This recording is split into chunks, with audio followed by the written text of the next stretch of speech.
my center displaces his center.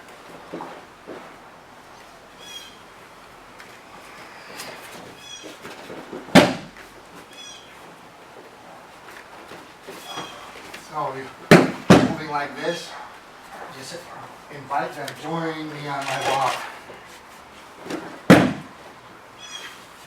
Welcome their energy in. But keep in mind, they had helmets. This was the answer to the helmet, right? Helmet or not, you can still pop the neck. So when you move here, across and display the balances, you throw them because that's your friend and you're practicing Aikido. Only time you're ever going to do Aikido is in an Aikido dojo. In a parking lot or something, especially if they, they let go, this. So why to hold on? Because I have weapons too. That's why you make ukeme. At this point, why take a back fall? Well, I'm targeting the spine and the cervical vertebrae now, huh? So make you let them take ukeme with the understanding of where this comes from and what it was used for. First point of balance is there in front of him. Same point exists here. So I could attack the kazushi in front or behind. Initially it's the one in front of him. And here I'm finishing with the one behind him. So there's no foot here, there's no support there. So I put my throw where he has no support. Let him go. Here, you can also attack that point in front. There's no foot here, there's no support. So I can also attack that point in front of him.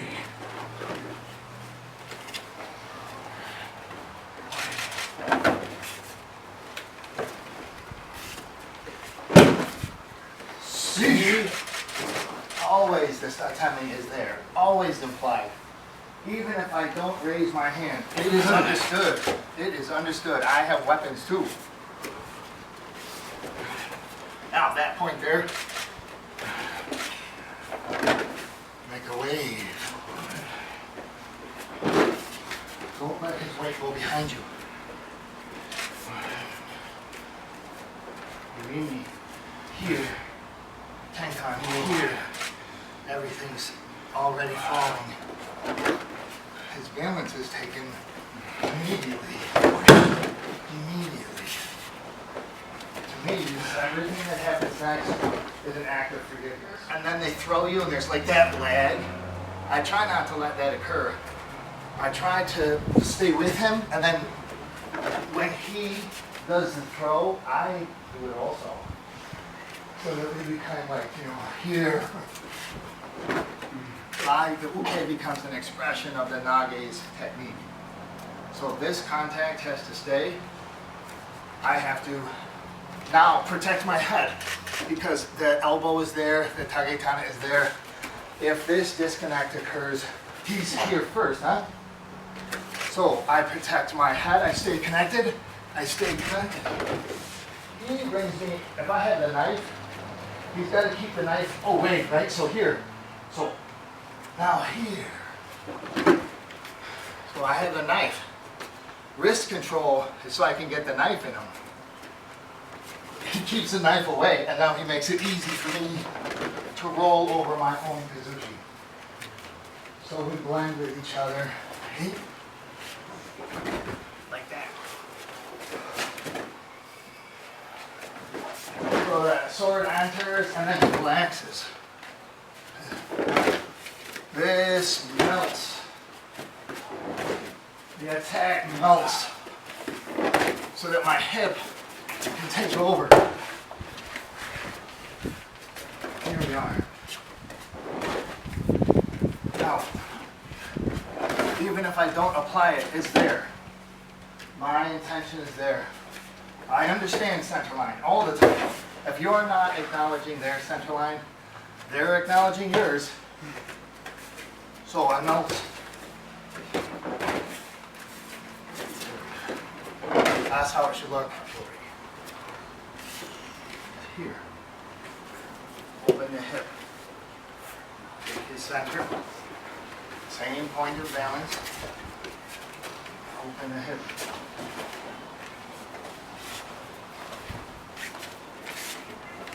Here. One is there, one is here. Izushi, Izushi. Typically, when you take them to the one in front, they call it E-kill. And typically, when you take them to the one behind, they call it Yubimi Nage or Koku Nage. Looks to me like the same spot though, right?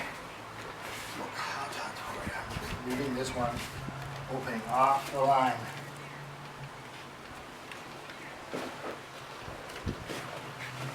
With my breath.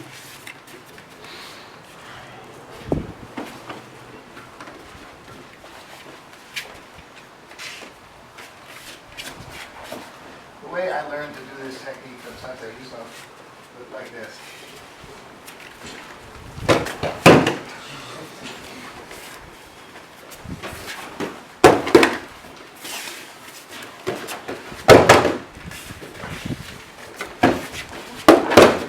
And I tried to understand how he was doing that. And this opening of the center is what takes their balance. Not the atame, not my arm throwing him down. This moment here.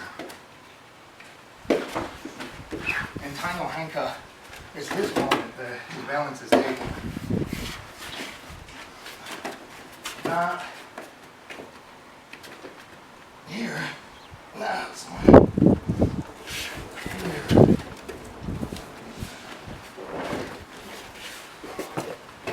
Here. Nothing's really happened. Nothing's really happened. Here. This moves.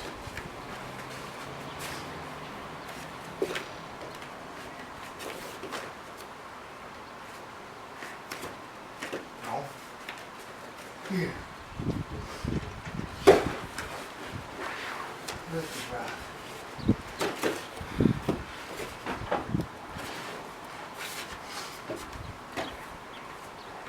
Always this is acknowledged, huh? Always implied. I understand this because I always got hit. He always struck me in my face. That's how I learned how to do it, but I changed that. That's a deeper understanding. Kanai Sensei would come here, and this would come under here, and then drop. Here, then across. In Aikido, we have our hands extended, so your ki is always flowing out. Fingers are like hoses. I asked Kanai Sensei, I said, Sensei, he didn't speak much English, but we got on pretty well. We understood each other. I said, why do you have your hands here? Everything. Here. Drop it. He said, because I feel the ki come out here. I feel no need for this. I feel it here. Everything was always like this. And he had these incredibly thick hands. It was like nubs. Just this mass here. Always, everything he did was here. Take you out. And drop it.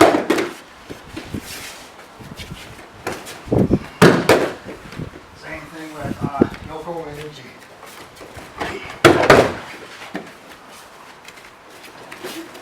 The initial step is still the same, diagonally away. I can enter. On either side I can enter. But in this one, diagonally away. Then this comes under.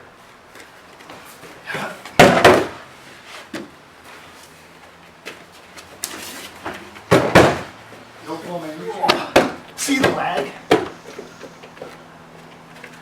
Oh, very awkward, huh? This is how most people will fall. They have no training. There's no soft mat. It will be clumsy and injurious. So when he throws me, I'm with him, there's no lag. So when I strike him, I'm with him, there's no lag. I strike him, my ukeme becomes an expression of his technique. There's no lag. Do you understand? I don't have to teach us this.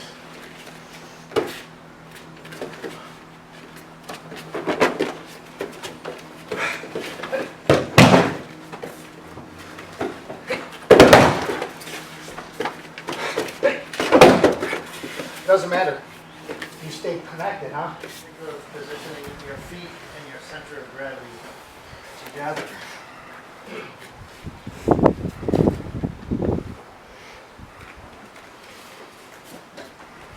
So this change of direction and dropping of the hip drops the elbow and this blade comes here and you expand through. That's what I'll take. So your feet allow the center to turn here. Rock, basically the same thing. 1, 2. It's in alignment.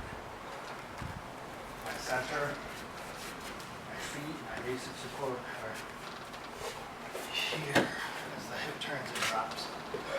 When the hip turns and drops, it's not enough to just disrupt her grip and her elbow. I've got to uproot her center, see? Then the throw is much easier. Okay, same thing. It's not enough to just change the shape of her elbow. I've got to uproot her center. And the throw is easy.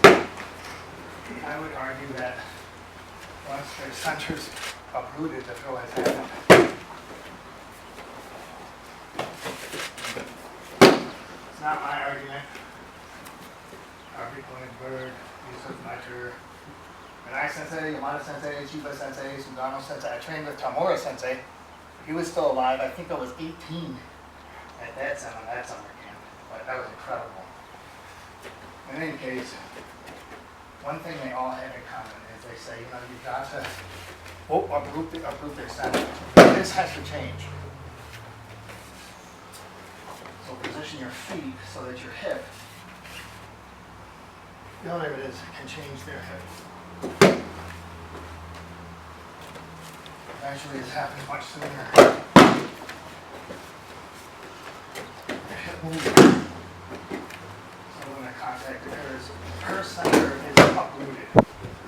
That the force of her attack goes eventually. Here, the head is on the shoulder. Yamada Sensei would lock it. Really tenkan. You would keep it here in tenkan.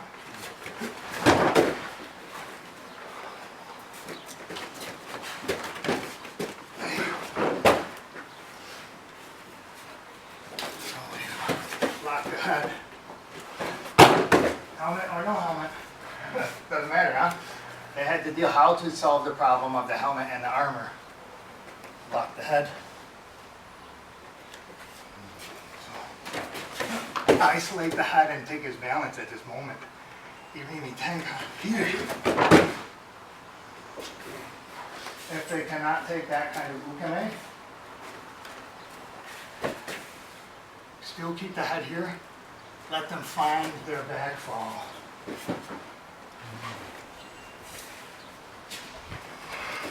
Still keep the head here. Let them find their back fall. Try again. Uproot his center. I started with this. Uproot his center. He moves. And then we did lots of other things, but the point throughout is to change their balance, right? And this particular one, I draw him to the outside. And I have this irimi angle. The characteristic 90 degrees at the end. My center throws him. He's immediately uprooted. if I rely on my arm to throw him, he's a big, strong guy.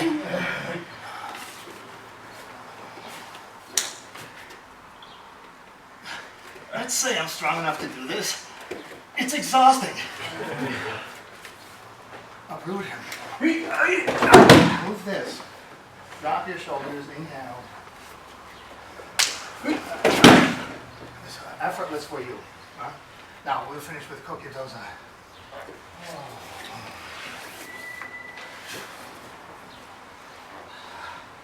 Don't try to throw him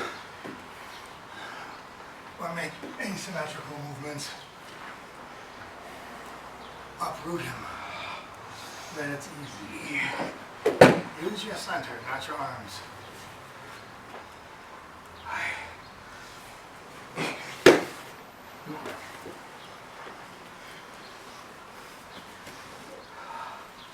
Here. He wants to go that way, so I let him. I don't fight him.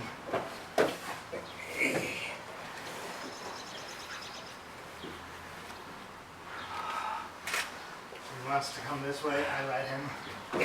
I'm sensitive to where he is. I don't make him go anywhere. He's compelled to move. Oh, there it is. There we are. He wants to go that way, I let him go that way. So you have to be open and sensitive. There is no me, there's only where his energy is.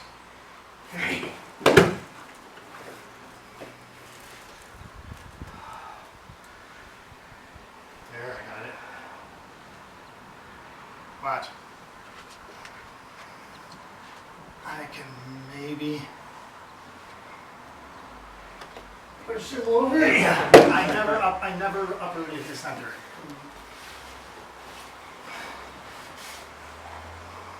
Strong.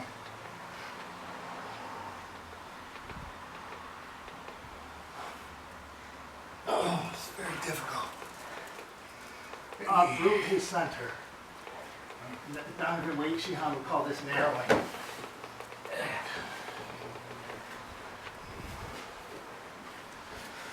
Donovan would get you here. He called this narrowing.